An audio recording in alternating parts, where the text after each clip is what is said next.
तो प्यारे बच्चों क्लास 10 की बात करते हैं आज, और क्लास 10 चले गया इस चैप्टर को लेकर। चैप्टर नंबर 7 है कोऑर्डिनेट ज्योमेट्री। तो कोऑर्डिनेट ज्योमेट्री की बात अगर करें तो हमें एक बहुत अच्छे से पता है। पहली बात तो बात करें इनकी, अगर x और y लिखा हुआ है इसको बोलते हैं ऑर्डिनेट। तो हम इसकी बात करते हैं, अगर x1 y1 और x2 और y2 दिए हुए हैं, सपोज दैट इन दोनों के बीच का अगर इसका नाम p है इसका नाम q है, तो इन दोनों कोऑर्डिनेट ये हुए हैं, तो इन दोनों के डिस्टेंस कैसे निकालेंगे? तो हमें निकालना है P और Q। तो P और Q निकालने का तरीका क्या होगा, सोच के बताओ बच्चों। तो कुछ ऐसा होगा क्या, x1 माइनस x2 का whole square plus y1 minus y2 का स्क्वायर। क्लियर है क्या बच्चों? तो अगर इससे अगली बात करी जाए तो नॉर्मल सी बात करूंगा, मैं तुमसे बोलने लगा एक कोऑर्डिनेट है a, b जिसके कोऑर्डिनेट है q, और इसकी बात अगर करी जाए आर की, तो यहां से कोऑर्डिनेट अगर मैंने तुम्हें दे दिया सी और डी, तो बताइए इन दोनों के बीच की डिस्टेंस कितनी होगी? सोचकर बताइए सभी बच्चे, और अपनी कॉपी में नोट भी करते चलें। तो देखिए क्यू आर वैल्यू कितनी होगी बच्चों, बताओ। ए माइनस सी का होल स्क्वायर और प्लस बी माइनस डी का होल स्क्वायर। क्लियर है क्या बच्चों? नोट करिए फटाफट जल्दी से। नेक्स्ट बात करेंगे फिर इसके बाद में। दूसरी बात ये आती है कि अगर मैं किसी क्वेश्चन में कुछ ऐसे बोलने लगूं कि बेटा एक कोऑर्डिनेट है a, b और एक कोऑर्डिनेट है ओरिजिन, ओरिजिन कोऑर्डिनेट कुछ ऐसे होंगे 0, 0। तो नॉर्मल सी बात करी मैंने। नॉर्मल बात करने के लिए एक बात समझिए आराम से, सोचिए a का नाम रख दिया हमने r, और r से o की डिस्टेंस क्या होगी? तो तुम्हारा जवाब होना चाहिए सर देखिए a माइनस 0 का स्क्वायर और b माइनस 0 का स्क्वायर। तो सोचिए आराम से a square plus b square. ठीक है प्यारे बच्चों? तो ध्यान से समझ लेना, x और y या x1 y1 और q, p और q के कोऑर्डिनेट थे, इन दोनों की डिस्टेंस निकाली। और इसके बाद मैंने बोला कि r o की डिस्टेंस यानी किसी भी ओरिजिन की डिस्टेंस कैसे निकालेंगे? तो a माइनस 0 का होल स्क्वायर और b माइनस 0 का होल स्क्वायर। तो हम सोचिए a square plus b square बनेगा। ठीक है प्यारे बच्चों, नोट करिए। नेक्स्ट क्वेश्चन पे चलते हैं। हाँ भाई, तो मेन इस पे बात आती है mid point formula. Mid point formula, तो देखिए मिड पॉइंट फॉर्मूला का मतलब क्या है, किसी भी चीज की वैल्यू लेंगे दोनों तरफ के और बीच की वैल्यू निकाल लेंगे। लाइक दैट इस तरीके से है, मैंने कुछ ऐसा कहा एक कोऑर्डिनेट x1 है और दूसरा कोऑर्डिनेट y1 है, और दूसरा कोऑर्डिनेट इस तरीके से इसका नाम p दे दिया। q तुम्हारे पास कुछ ऐसा होगा क्या, सोचिए x2 y2।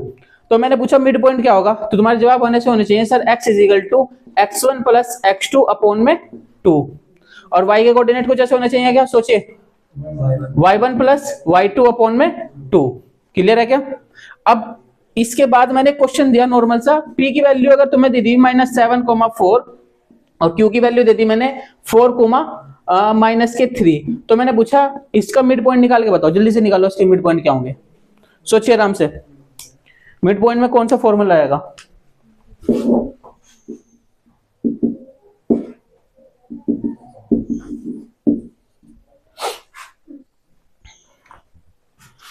दोनों को ऐड करिए और 2 से डिवाइड कर दिए, मिड पॉइंट निकल के आ जाएंगे।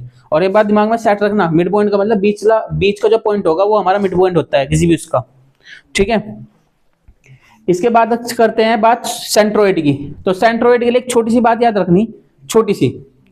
कौन सा फॉर्मूला है, ध्यान समझना, कि अगर तुम्हें ऐसे कोऑर्डिनेट दिए गए x1 y1 x2 y2 और x3 y3, तो मैंने तुम्हारे से इसका नाम p दे दिया, इसका नाम q और इसका नाम r दे दिया।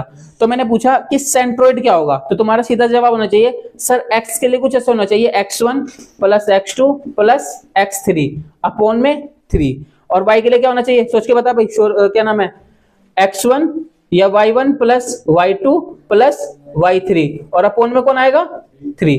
तो ये सेंट्रोइड फॉर्मूला हो जाएंगे। तो मैंने तुम्हें छोटा सा फॉर्मूला दिया 3,7 4,8 और 3,9। तो इसके मिड पॉइंट सेंट्रोइड फॉर्मूले बताओ जल्दी से। ये सेंट्रोइड का क्वेश्चन है, जल्दी से सोल्व करें फॉर्मूला। तो बात करते हैं सेक्शन फॉर्मूले पे। सेक्शन फॉर्मूले की बात अगर करी जाए, p का कोऑर्डिनेट है x, x1, y1 और q की कोऑर्डिनेट है x2, y2, और इनके बीच जो रेशियो यूज होता है वो m/n की फॉर्म में होता है। तो मैंने पूछा x और y की वैल्यू क्या होगी, x और y की वैल्यू। तो बच्चे वंश एक्स की वैल्यू बताओ क्या होगी, सोच के बताओ, सोचिए। m पहले आएगा और n बाद में, तो पहले लिखेंगे x2 प्लस x1 और अपोन में कौन लिखेंगे, m प्लस n। इसी के लिए y के लिए बताओ क्या होगा, m y2 plus n x1 sorry y1 और अपोन में क्या लिख देंगे, m प्लस n। क्लियर है बच्चों? एक क्वेश्चन करके दिखाओ छोटा सा जल्दी से। अगर मैं p के कोऑर्डिनेट दे दूं तुम्हें 7,3 और q के कोऑर्डिनेट दूं 8,6 और दोनों के बीच में डिस्टेंस है, यानी कि फॉर्मूला है प्रोपोर्शनल है 3,2 के, तो बताओ x और y की वैल्यू क्या होगी, जल्दी से सोल्व करो। यहाँ आजा, चलो एक क्वेश्चन की बात सुनो ध्यान से। हाँ, द लाइन क्वेश्चन नंबर 7 की बात कर रहा, the line represented by 4x minus 3y is equal to 9 है। तो देखिए क्या क्वेश्चन में लिखा हुआ है, ध्यान से देखिए। 4x minus 3y, 4x minus 3y is equal to 9 है। अब एक बात बताओ, 4x तो यहाँ पे लिख दोगे, 4x minus 3y is equal to 9 है, और इसने बोला हुआ है x एक्सिस y एक्सिस है। अब y एक्सिस का मतलब क्या हुआ करे, सोचिए आराम से, y एक्सिस का मतलब क्या हुआ करे, x इज इक्वल टू 0। तो देखिए x की जगह 0 पुट कर दो, तो तुम्हारे पास कुछ ऐसा ही आएगा क्या, 0 minus 3y is equal to 9। तो कुछ ऐसा आएगा क्या, 0 माइनस 0 तो हो ही गया, तो 3y माइनस के इज इक्वल टू 9, तो y इज इक्वल टू कुछ ऐसा आएगा माइनस के 3। तो तुम्हारे कोऑर्डिनेट कौन कौन से होंगे, x की जगह क्या रखा था 0 और y की जगह क्या रखा था -3। देखिए वो 0 माइनस 3 से में आंसर है क्या। चलिए नेक्स्ट क्वेश्चन में बात करते हैं। नेक्स्ट क्वेश्चन की बात करते हैं। इसने बोला, इस क्वेश्चन को ध्यान से समझो सभी बच्चे, इस क्वेश्चन नंबर 15 में क्या बोला इसने बोला 3 -5 है और एंड x -5 है, और इसने बोला है इस 15 यूनिट्स। अब एक बात बताओ छोटी सी, मुझे तो एक बात बताओ, इसकी वैल्यू और इसकी वैल्यू इन दोनों में कितना है 15 यूनिट्स। तो तुम्हें एक बात तो पता ही होगा सर क्या होना चाहिए बेटा, ध्यान से देखिए 3 माइनस एक्स का होल स्क्वायर। अगले में बताओ क्या होगा, -5 तो कुछ ऐसा लिखोगे -5 और -5 कुछ ऐसा हो जाएगा -6, या कुछ ऐसा मान लीजिए -5 + 5 क्या हो जाएगा 0 और इक्वल टू क्या लिखोगे 15 यूनिट्स। अब एक बात बताओ, 3 - x तो यहाँ था, स्क्वायर था, स्क्वायर इस पे आ गया क्या, और स्क्वायर पे आके ऐसा हो जाएगा, और कैंसिल होने के बाद 3 - x इक्वल टू क्या आया 15। तो सोचिए कुछ ऐसा हो जाएगा क्या x की वैल्यू। क्लियर है क्या, नोट करो से बच्चे जल्दी से।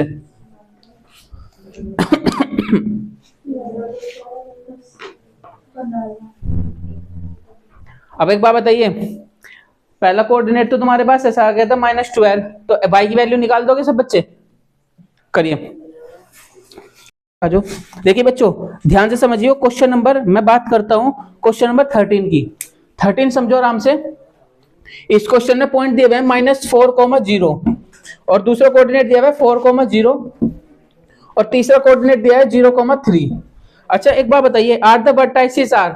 अब ये बताओ ये वर्टाइसिस किस किस चीज के हैं, राइट एंगल ट्रायंगल के हैं, या आइसोसेलेस ट्रायंगल के हैं, या फिर तुम्हें पता ही है ये इक्विलेटरल ट्रायंगल के होने चाहिए या स्केलियन के होने चाहिए।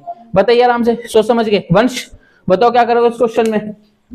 अगर इसका नाम A है, इसका नाम B है, इसका नाम C है, तो सबसे पहले तुम ऐसे तो करोगे फाइंड AB, क्या ऐसा कर सकते हो BC, और फिर क्या निकल लोगे CA। तो प्यारे बच्चों यहां से AB निकल लो, BC और CA, फटाफट बताओ आंसर। देखिए आराम से, अगर AB, BC और CA तीनों इक्वल आते हैं तो ये इक्विलेटरल हो जाएगा, अगर अलग अलग आता है स्केलियन हो जाएगा, और दो आते हैं आइसोसेलेस हो जाएगा, और वरना राइट एंगल ट्रायंगल होगा। जल्दी से करें फाइंड। AB की वैल्यू कितनी आई,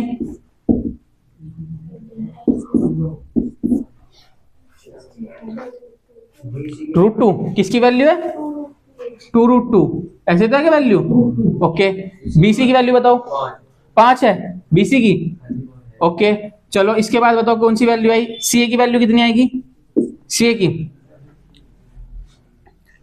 +4 और +3, यानी कि मेरे हिसाब में तो कुछ ऐसा आंसर आना चाहिए 5 आना चाहिए, यही है। आप बताओ देख के क्या लग रहा तुम्हें, आइसोसेलेस। क्यों, क्योंकि BC और AC क्या है दोनों के दोनों 5 है, इसीलिए कौन सा होगा फॉर्मूला ये, आइसोसेलेस।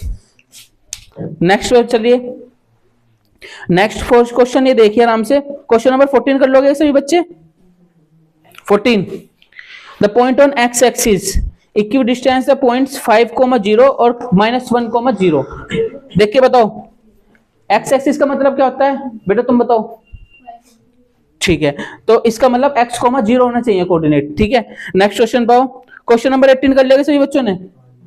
चलिए फिर नेक्स्ट पे चलिए, नेक्स्ट क्वेश्चन है क्वेश्चन नंबर 22 की बात कर रहा हूं। 22 में k की वैल्यू निकाल दोगे क्या?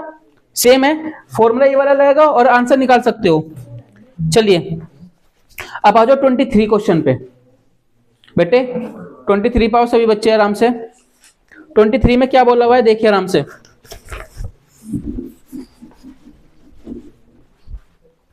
ट्वेंटी थ्री में बोला हुआ है कि the coordinate of centre of circle are ये, find the values of a circle passing through the ये एंड ये, okay, and has diameter 10.10√2 units है।